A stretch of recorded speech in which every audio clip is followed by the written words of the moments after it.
Welcome to my YouTube channel. कैसे आप सब? आई होप आप सब बहुत अच्छी हो और आपकी प्रिपरेशन और आपकी जो रिवीजन है बहुत ही अच्छे ढंग से चल रही होगी। तो आज हम आपके सामने जो टॉपिक लेके आए हैं वो है कैश फ्लो स्टेटमेंट। ठीक है, तो कैश फ्लो स्टेटमेंट के बारे में हम लोग आज डिस्कस करने वाले हैं डिटेल में। तो वीडियो के साथ एंड तक बने रहिएगा, ये आपकी प्रिपरेशन में काफ़ी हेल्प करेगा। वैसे तो हम लोगों को लगता है जब हम ये सब टॉपिक पढ़ते हैं तो हमें लगता है ये काफ़ी ईजी टॉपिक है, बट बेसिकली क्या होता है कि जब पेपर में क्वेश्चन आ जाता है तो वो आता है आपको स्टेटमेंट के फॉर्म में या फिर असर्शन रीजनिंग के फॉर्म में, तो वहाँ पे थोड़ी दिक्कत हो जाती है। तो अगर आपने टॉपिक को थोड़ा डिटेल में पढ़ा होगा तो वो क्वेश्चन इजीली सॉल्व हो सकते हैं। ठीक है, तो चलिए जल्दी से देख लेते हैं। तो कैश फ्लो स्टेटमेंट क्या होता है?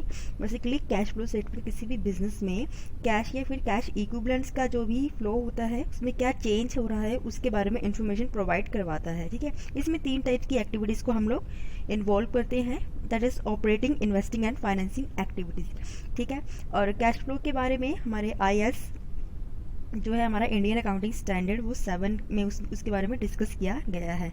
ठीक है, तो मैं मेन चीज़ें आपको बता रही हूँ। ठीक है, अब इसके ऑब्जेक्टिव क्या है?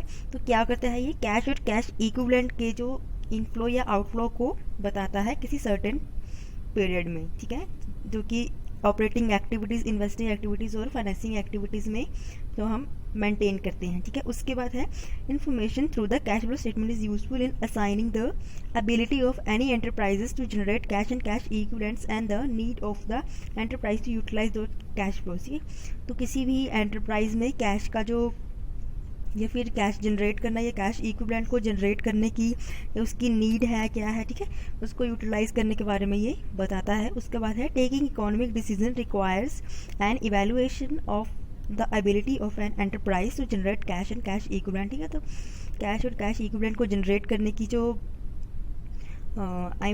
एबिलिटी है, ठीक है, and which is provided by the cash flow statement, वो आपको कौन प्रोवाइड करवाता है? Cash flow statement.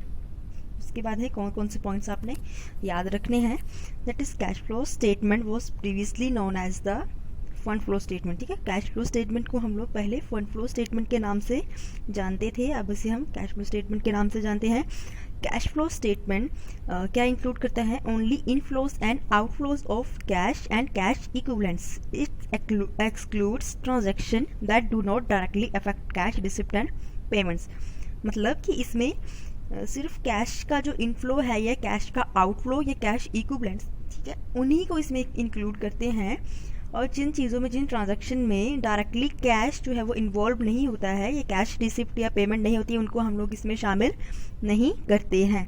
ठीक है, the cash flow statement is a cash basis report on 3 types of, that is financial activities, operating activities and investing activities. या non cash activities are usually reported in footnotes. तो यहाँ पे 3 types की activities को involve करते हैं, operating, investing and financing. और जो नॉन कैश एक्टिविटीज़ है ना उनको हम फुटनोट्स में लिख देते हैं। बात समझ में आई? ओके। उसके बाद है कैश इक्विवेलेंट्स। क्या होते हैं? Cash equivalents include cash held as bank deposits, short term investments और any very easily cash convertible assets. ठीक है, जो भी बैंक में डिपॉजिट है या शॉर्ट टर्म इन्वेस्टमेंट है या कोई भी ऐसी एसेट जिसको हम इजीली कैश में कन्वर्ट कर सकते हैं, include overdraft and cash equivalent with short term मैच्योरिटीज, ठीक है, लेस देन 3, जिनको 3 मंथ्स के अंदर अंदर कैश में कन्वर्ट किया जा सकता है। That is known as cash equivalents. अब इसका मेन जो परफॉर्म है वो आप देख लीजिए कि कैश फ्लो स्टेटमेंट में 3 हेड्स हैं। फर्स्ट है cash flow from operating activities, cash flow from investing activities and cash flow from financing activities. इन तीनों को प्लस करके, ठीक है, आएगा नेट इंक्रीज या decrease in cash and cash equivalent. जब तीनों को प्लस करेंगे, ठीक है, और फिर उसको प्लस करने के बाद या माइनस करने के बाद जो भी आएगा तो उसे हम लिखेंगे एट द बिगिनिंग और एट द एंड। ठीक है, हाँ जी। तो इसमें 3 टाइप की एक्टिविटीज़ हैं, ऑपरेटिंग, इन्वेस्टिंग एंड फाइनेंसिंग। तो ऑपरेटिंग एक्टिविटीज़ में क्या लिया जाता है? इसमें बेसिकली हम लोग किस चीज़ को लेते हैं?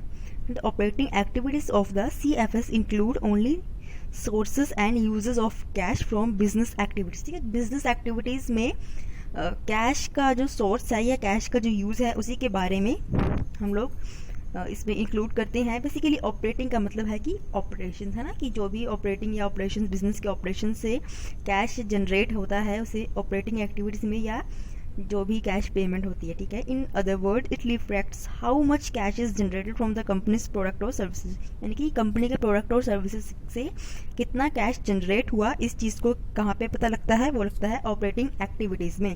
तो किस चीज़ को इसमें शामिल करते हैं, receipt from sale of goods and services, trust की पेमेंट की है, ये कोई इनकम टैक्स पे किया है, पेमेंट में जो सप्लायर ऑफ गुड्स, किसी सप्लायर को आपने पेमेंट करी है या सैलरी बेच दी है, एम्प्लॉय को रेंट की पेमेंट की है, किसी भी टाइप का कोई ऑपरेटिंग एक्सपेंस आपने किया है तो वो आ गया आपका ऑपरेटिंग एक्टिविटीज़ में, ठीक है जी। चलिए, तो इसके डायरेक्ट और इनडायरेक्ट मेथड्स होते हैं वो आपको आगे बता दी जाएंगे। देखिए डायरेक्ट मेथड में क्या होता है, direct method adds up all the various type of cash payments and receipt, इसमें सभी टाइप की जो भी डायरेक्ट कैश में पेमेंट होती है, कैश रिसिप्ट होती हैं, इसको शामिल किया जाता है, ठीक है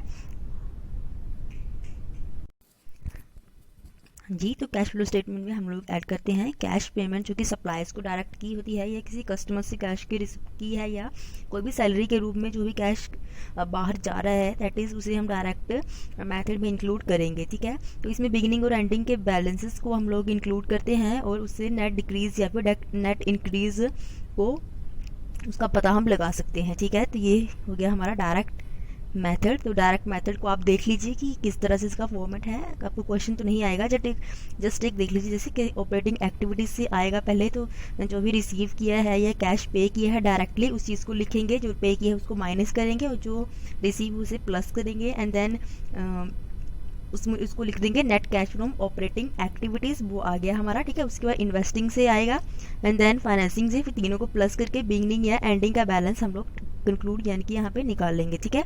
उसके बाद हमारा इनडायरेक्ट मेथड है, तो इनडायरेक्ट मेथड में क्या है, ऑपरेटिंग एक्टिविटीज से नेट इनकम को लेंगे, उसके बाद उसमें से डेप्रिसिएशन माइनस करेंगे, जो भी डिक्रीज या इंक्रीज हो रहा है हमारी एसेट या लाइबिलिटी में उसे लेंगे, उसके बाद हमारा नेट कैश आ जाएगा ऑपरेटिंग एक्टिविटी से, फिर फाइनेंसिंग और इन्वेस्टिंग और फाइनेंसिंग एक्टिविटीज से लेंगे, देन उनको प्लस या माइनस करके जो भी आएगा वो बिगिनिंग ऑफ कैश फ्लो या एंडिंग बैलेंस आ जाएगा, ठीक है। क्वेश्चन इसमें से नहीं आएगा इसलिए ज़्यादा समझाया नहीं है, जस्ट फॉर्मेट आपको दिखा दिया है, ठीक है।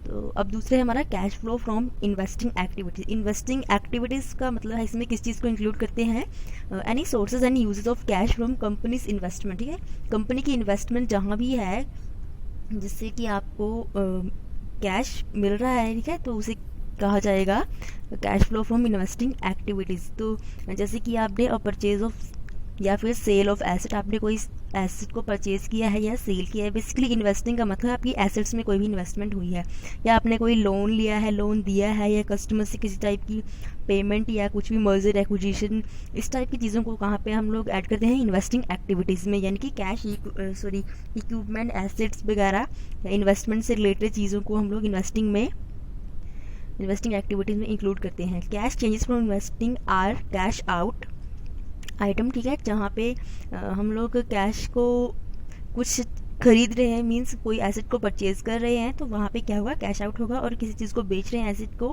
सेल कर रहे हैं तो वो क्या होगा, कैश इन होगा, क्योंकि कैश वहाँ पे आएगा, ठीक है।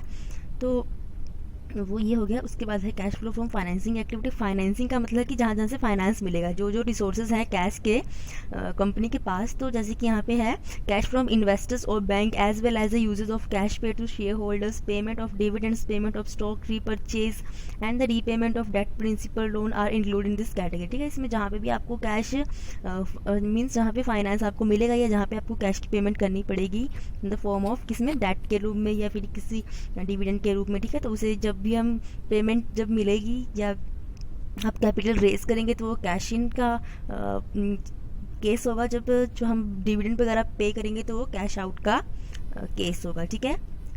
तो thanks for watching, bye bye, take care, मिलते हैं नेक्स्ट वीडियो में, ओके।